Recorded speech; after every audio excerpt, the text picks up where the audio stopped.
In this video, we'll show you how to make a ReadyCloud video call from a laptop. Please note, if you are using a laptop with a Windows operating system, you will need to use the Google Chrome browser to make this call. If you are using an Apple laptop or iPad, you will need to use the Safari browser to make this call.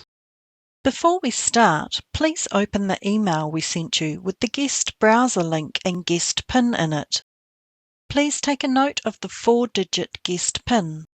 To make the call, hold your mouse over the guest browser link in the email and right mouse click.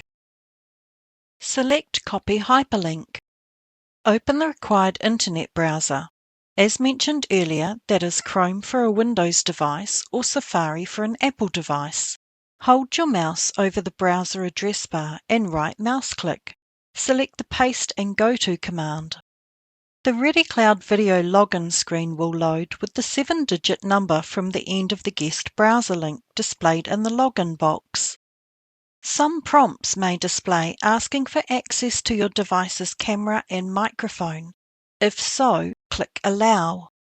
In the passcode field, enter the 4-digit guest PIN you took note of earlier from the email we sent you. Click Join Meeting. In the Your Name field, type your name. Please make sure this corresponds with the name on your ID and that you had previously supplied.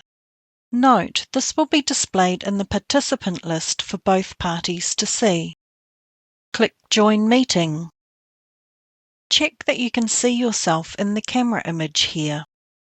As some devices have more than one camera, you may have to select the required camera from this drop-down list. You can also select and test the microphone and speakers. Click Join Meeting. The person you are calling should be visible here, but first you will see a staff member who will check your ID and remind you of the conditions of video calling. Use this icon to mute and unmute your microphone. It will turn red when muted. To end the video call, click the Leave Meeting icon. This screen will display confirming you have left the meeting. Thank you for watching. Ka kite anō.